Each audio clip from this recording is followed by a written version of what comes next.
માના સ્થાન ચારે ચાર માં ભગવતી જ બેઠી છે. પછી તમે અહીંયા પગે લાગીએ તો અમારા માટે તો અહીંયા ભગુડા જ છે. અહીંયા માટે જ અમારે કહેવાય ગયો સાહેબ ચારે ચાર માના સ્થાન જ્યાં જાય ત્યાં ચારે સ્થાન.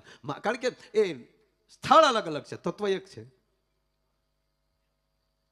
દાખલા તરીકે માયાભાઈ પેલા બોરડા રહેતા અને અત્યારે મોવા રહું છું, એનો અર્થ એ છે કે હું બદલી ગયો. હા, હું તો એનો ઈ જ છું. એક સામાન્ય મારો કહેવાનો અર્થ એક માણા નથી બદલી શકતો, તો માં કેવી રીતે બદલી શકે ભલા માણા?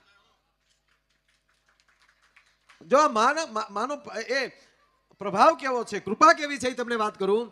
આપણી હળવદ ધાંગધ્રાથી બસ જે એમ કે ભગુડા હાલે છે, એ રાત ન્યા રહે. ગઈ 9-11 ની વાત કરું તમને. લીમડીના દરબાર એમના ડ્રાઈવર છે, રાણા સાહેબ ત્યાંના એ ડ્રાઈવર છે. એ રાતે બસ પડી હતી અને તમને નામ જો કહું કે સાયલાનો કોઈ ભાઈ યુટિલિટી જેવી ગાડી જે આવે જે એ ગાડી લઈ અને યાત્રાળુને લઈને આવેલો ને એ રાત ત્યાં રોકાણા. એટલે રાતે ડ્રાઈવરને તો ઊંઘ આવે નહીં, એટલે એને ગમે જ હુજી. એને એ ખબર નથી કે આને માને પ્રતાપે ક્યાંય તાળા નથી દેવાતા, અહીંયા મારે અખતરા ન કરાય. ડ્રાઈવર બસનો ડીઝલનો પાઇપ કાઢીને એની ટાંકી મૂકી દીધો અને એની ટાંકી ફૂલ કરી લીધી. આ ગઈ 9-11 ની વાત કરું સાહેબ. ગાડી લઈને નીકળી ગયો. પછી તો એની ગાડીમાં જે રણજીતભાઈ ડીઝલ હતું એટલી ગાડી હાલી. જેવું બસનું ડીઝલ ચાલુ થયું ને ગાડી બંધ પડી ગઈ.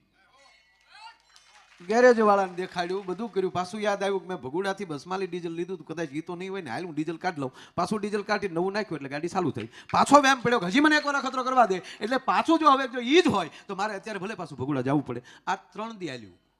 10 તારીખ, 9 તારીખ, 10 તારીખ અને 11 તારીખનું બપોર સુધી. આપણે એમ કે 3.5 દી ન જાય, 2.5 દી નો છે. 2.5 દી સુધી અખતરા કર્યા અને છેલ્લે પાછું બસનું ડીઝલ નાખે એટલે પાછી ગાડી બાંધ. ગેરેજ વાળાએ પંપ જોઈ લીધા, પાઇપું જોઈ લીધી, બધું બરાબર છે. પછી આને અહીંયા અખતરો તાણે કરી લીધો અને સાહેબ કહેવાય ગયો 11 તારીખે માણા પાછો એ ડીઝલના કેરબા ભરી અને પાછો આવ્યો. અને દરબાર જે આપણા ડ્રાઈવર હતા એને બોલાવીને કીધું, બાબુ તમને પૂછ્યા વગર મેં આવેલી ડીઝલ કાઢી લીધું હતું, પણ તમે હોઈ ગયા હતા. માં ક્યાં હોતી હતી ભલા માણા? માં તો જાગે છે ભલા. કહેવાનો મારો અર્થ, જો શ્રદ્ધા અને વિશ્વાસથી જો આવા કામ એક નિર્દોષ માણસના પણ થતા હોય, જેને ખબર નથી એના કામ જો થતા હોય, તો જાણી જોઈ અને જો એકવાર માને કામ કરો અને એના ઉપર ભરોસો રાખી ગયો અને એ ભરોસાથી હાલે, એનું નામ આ ભગવતીનો ભરોસો છે સાહેબ, આ મોગલનો ભરોસો છે. અને આજ હજારો માણસો માના નામથી,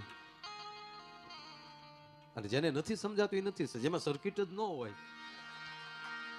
મોબાઈલ હોય, બેટરી હોય, બધું હોય, પણ એમાં નાનું એવું સિમ કાર્ડ જ ન હોય તો ટાવર ક્યાંથી પકડે ગયો તમે?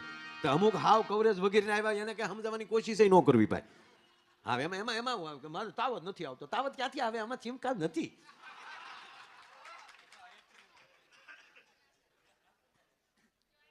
મૂળ મુદ્દો એટલો છે, બેટરી ફૂલ હશે, પાવરફુલ માણસ હશે, તોપના ગોળા જેવો હશે, પણ શ્રદ્ધાની ટીકડી ન લાગી હોય ને મારા બાપ, ત્યાં સુધી કોઈ દિવસ એ માણસ એમ કહેવાય કે જેમ મોબાઈલની દાખલો હતો મેં દીધો કે મોબાઈલમાં સિમ કાર્ડ એક ન હોય તો કોઈનો મેસેજ પણ ના આવી શકે અને એ કવરેજ પણ ન લઈ શકે. એમ આ બધા મા સ્વરૂપ જેટલા છે ને એના તમામના હૃદયમાં મા રૂપી કાર્ડ ગળી ગયેલું છે સાહેબ, કાળજાની અંદર. એટલે હું તમે બધા મુગલ સ્વરૂપ કહેવાય છે ભલામણા. હે, અને ભાઈ અગાદાન કીધું ને માની કૃપા થઈ, કાયમ હાલીએ છીએ સાહેબ. એની કૃપા ન હોય તો કાંઈ ન થાય. કૃપા બી ના નહીં. હું ઘણી વાર કહું ને, આ જે કાંઈ થાય એ કૃપાથી થાય સાહેબ. નહીતર આમાં ઓડિયન્સમાં એવા મિત્રો બેઠા હોય, પાંચું ન આવે. અગાદાન આપણું તમે હું બધાને શું સમજો? એમને સમજો હું તમે બધા? હા, આમાં કોને નથી ખબર? મારો કહેવાનો અર્થ એ છે, કોને ગાતા નથી આવડતું? એ બેઠા બેઠા એમ કે બિચારા માઇન્ડ ધંધે સીડ્યા તેનો હાલવા ગયો ને ક્યાં વળી ચાલુ ગાડીમાં કોશું નાખવી એમ.